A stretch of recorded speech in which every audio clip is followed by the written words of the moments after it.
Any other question, please?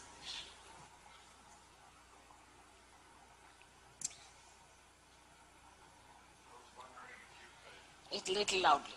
I was wondering if you could talk about, I think you do, to form a school for our children here in America.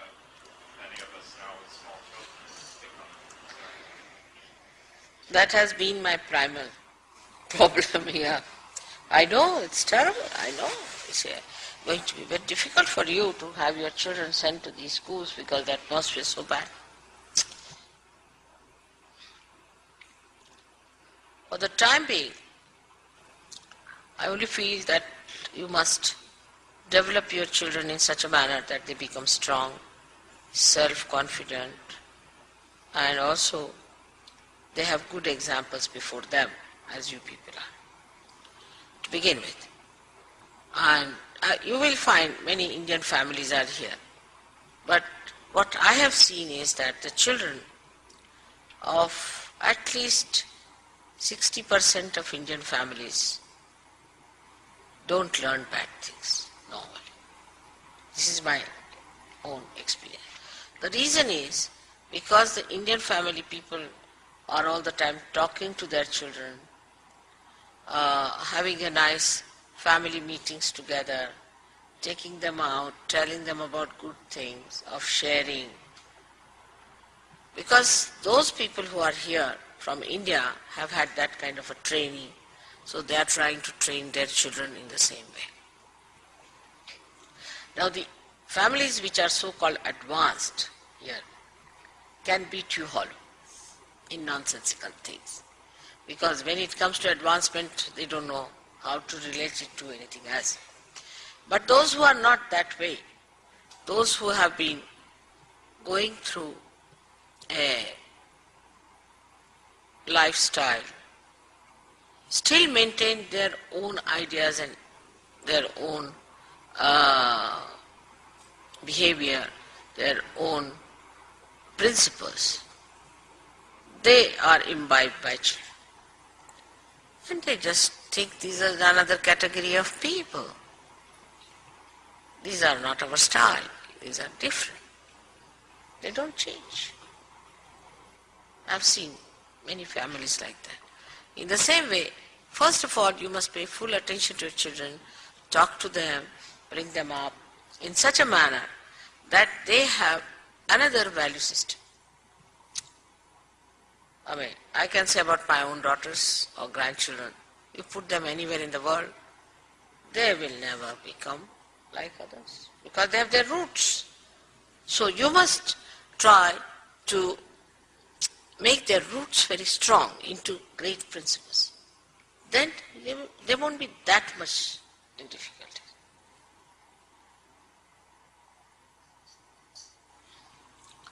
Like as I was discussing today with people, that see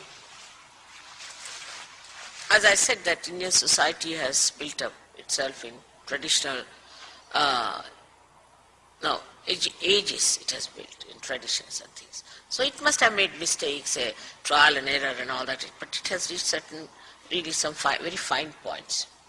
One thing about children in India, say, we don't tell them, don't touch this, don't take this, don't open this, never. We also don't allow them just to behave like a bull in a china shop. Supposing now I want to have a diet coke, all right? So I tell a child, all right, go and get 1 tin of diet coke. Now bring this glass. Slowly, because it is very good, so beautiful, you have to use it very carefully. Now keep it there. Now open the pan, put it in there. Now you have to bring it and give it to a friend or anyone. So the child carries it very carefully. But supposing it falls down, doesn't matter. We'll have another one. So the child develops the deftness of handling it, the respect for it, and not the sort of a fear of it. The cooking same way is today there was a big complaint about the way people cook here. And in the discussion then I reached a conclusion that the mother cooks that way. So what mother says, all right, the child doesn't sit in the TV room if mother is cooking in Indian homes. The child is in the TV, no, he's with the mother. The mother says, all right, now what you do, we'll cut some vegetables. I'm cutting, now you better do it. Now whatever is left out, which is not to be used for cooking, we have to put it in this thing. Now this has to go into the waste paper basket. And Indian kitchen is all the time clean, spick and span, every minute. Every room is spick and span. House. Outside what can we do? Is the government, the management, nonsense. I mean the people here think they are very clean. I think they are not, only the government is. The clothes are hanging here, this, that. In Indian homes, even in the poorest of poor you go, everything will be spick and span, clean. Because the child is told to keep it. Now, the child has, say, a paper in his hand. He won't throw it everywhere. Carry, take it to the... How? Because the mother will say, all right, now this paper is here. Where should it go? All the time the mother and the child are together, or the father. All the time, wherever. It's not that the children can't go to this place. Here the beginning itself is wrong. When the little child is born, you put him in another room and the parents are sleeping in another room. It's the worst thing that you can do to a little baby. That's how the child will become very insecure, unhappy, abnormal. In the subconscious, the child will have a very funny feelings.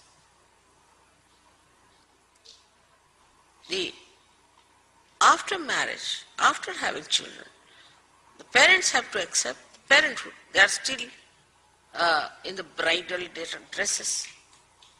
Or the men are still saying, oh, they are romantic heroes going around. You are parents now. Otherwise, don't produce children. If you produce children, be parents. That doesn't mean you should become absolutely boring type people. But take interest in your children. Keep them with you all the time. Talk to them. Tell them how to behave. I mean, the behavior here of children is abnormally funny, I find.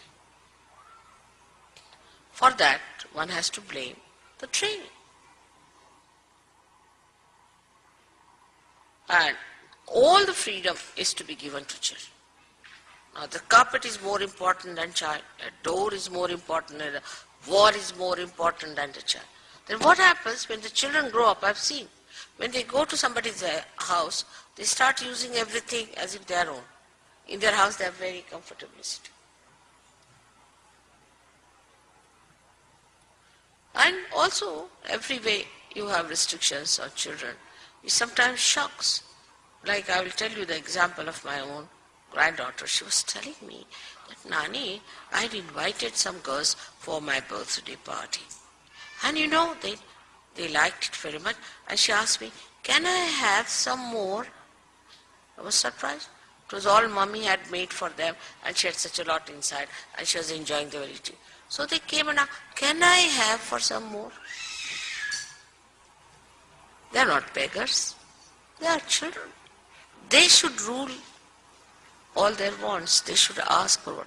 But then you will get some toys, put them. The toy is with the child. Child doesn't know the parents. Toys, fill it up with the toys. Then by the time you go in the garage, there's no place. All the toys are kept there.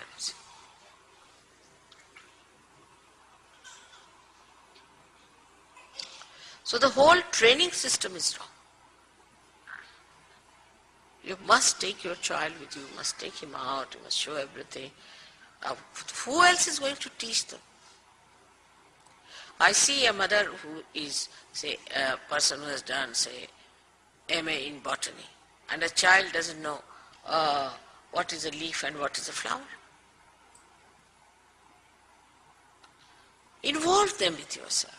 You go to work, tell them what happened, today this thing happened in the work, this is what. They are something separate from you. How can they grow? At this time, they depend on you for all their nourishment, every time. And in that you have to teach them how to share things.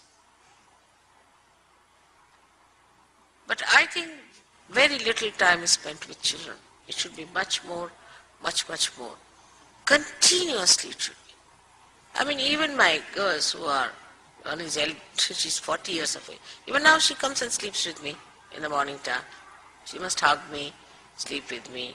And when I come, she cries like a little baby. What to do? I did the same with my mother. But I knew everything about my mother, and I knew so many things that she liked and what she didn't like and what should not be done. And there is such an attachment to the mother comes in and father. You don't want to lose that love.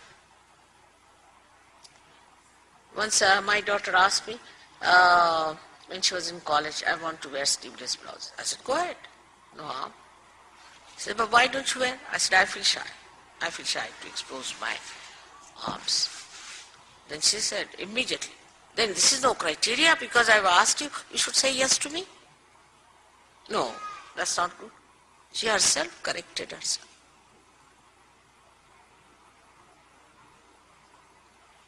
So first, complete integration of the children with yourself. Now the films, they have for films of children, for adolescents, then I don't know what else is there. No, all the films should be for everyone. But if you have to show filthy stuff, then you have to have it after 12 o'clock in the night. Why to see filthy stuff? Whatever your children cannot see, why should you see?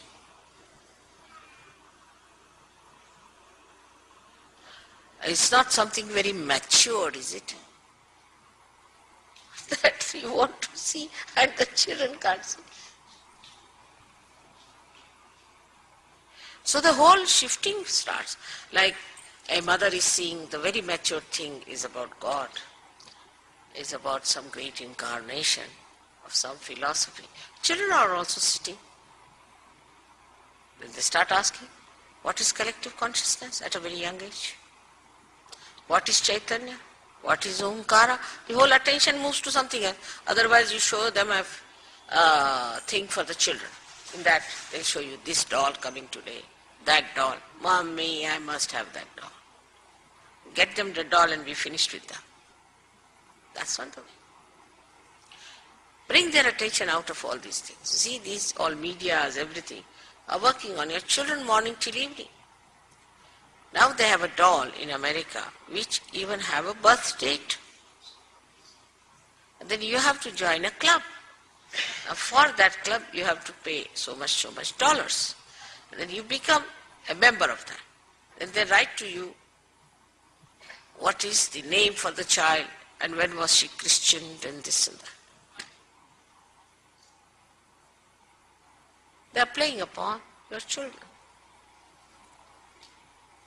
And you are happy as long as children don't trouble you. And when they trouble you, in England, I don't know, in America, what do? They kill their children. Then the children kill them. The whole thing is upside down. India, it might happen if they become developed and advanced.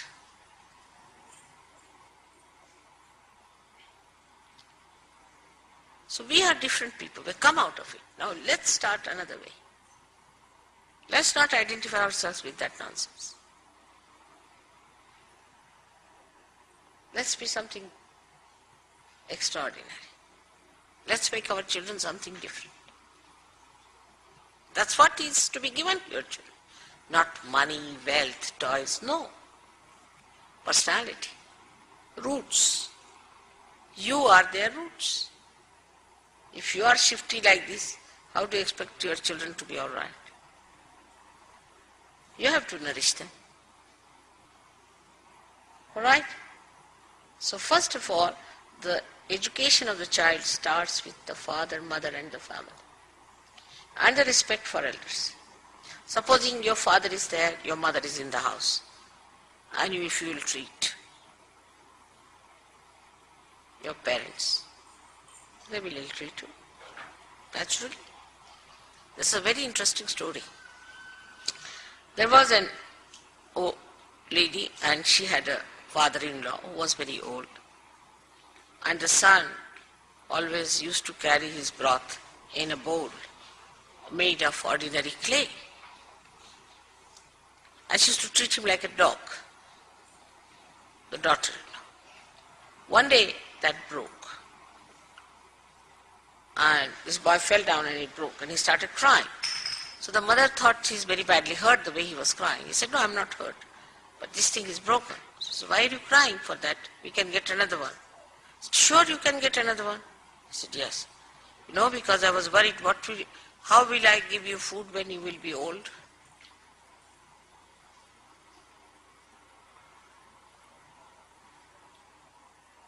That's what I was worried.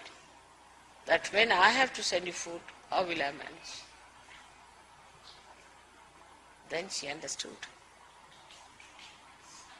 How you treat others, how you behave towards others, how you live neatly, clean ways and things, that's what children learn. Greatest thing, more than precepts, are practices. Here the husband-wife will quarrel, the presence of children, beat each other. I mean, imagine. I've seen that. I mean, if you see any film these days, is the quarrel between husband and wife. Put this way, that way, this way, that way. That's all. Get fed up with it. No respect, no love, no affection. Or some sort of a destruction. Then the children themselves don't want to see any picture. You see, when my daughters were small, I would only take them to religious picture like Sri Rama's life, this, that and all that. So they developed a taste for that. So when they went home to my mother's place, they said, we will not go to this picture. If there is any Ramas, Hanumanas, then we'll go. So my sister said, you see, first of all, we can't leave them alone in the house. You can't take them to any picture. They don't like any other picture but that of God's pictures. So, I mean, there are not so many. So what to do? I said, all right, why don't you also see with them the same? She said, but there are some nice social pictures. And they don't like it.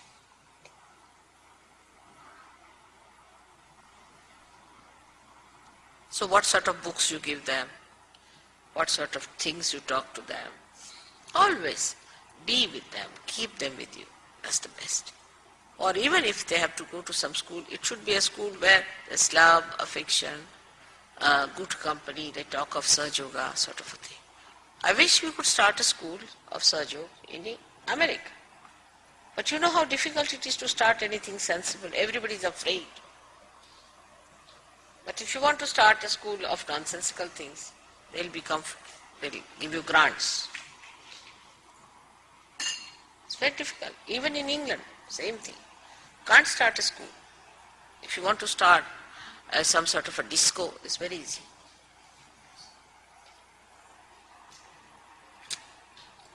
Many schools are closing down in England. Actually, there was a school for sale. Wanted to buy in my own simple ideas. They said, Mother, first thing, why it is closed? I said, why? Because of the different rules and regulations, it is closed.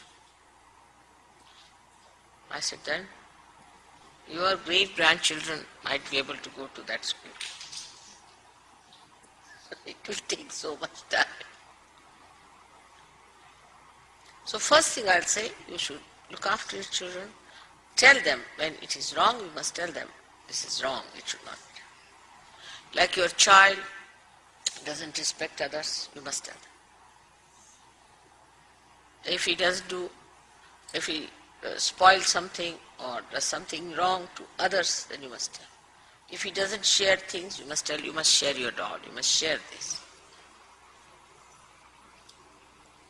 But when it comes to correcting him for nonsensical things, you should not. We'll see, it will change. Then later on, of course, we have to think of school and all that. We're trying to do something. Let's work it out, maybe. Then we'll take over. Basically, they should be all right. Otherwise they come to India and slap all the teachers. What's the use? It's not easy. Western children are not easy to manage. Actually then definitely they'll be frightened of Western children coming to India. Rather different.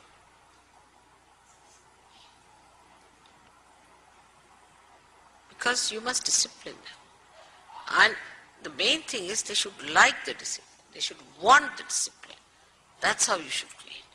The stupid idea of freedom means license should go out of it. They should like it. I remember my parents, the way they disciplined us, we like it. Any child would remember that. Oh, my father, very particular. But here, they'll call a 12-year-old son. I know a friend of ours, such a shocking story. The lady came to, friend means in the official way, she came to London and she said, have you seen the pubs? I said, no. Wonderful, interesting pubs in London. I said, really? She had a list of them. She said, the best is this one. I said, what is so special?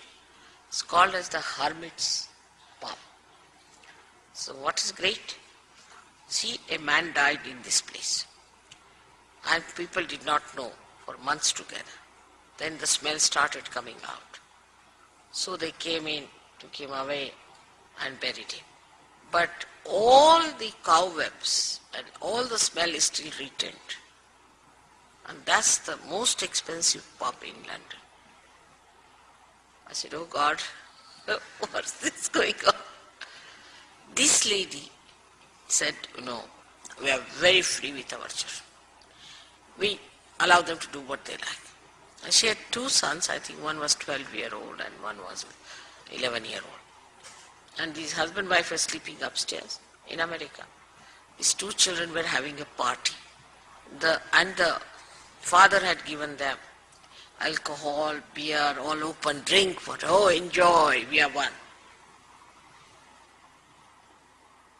And these children of that age group started drinking and then I don't know what happened to them. They put fire to some alcohol and the whole house was burnt. One child ran out, 11-year-old. The mother, father, one son, all died and so many children.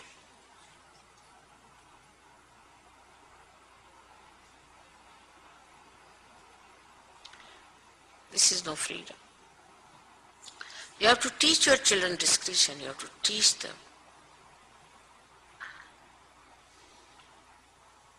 This is what one has to learn. So I think before starting a school for children, let us start a school for parents. What do you say?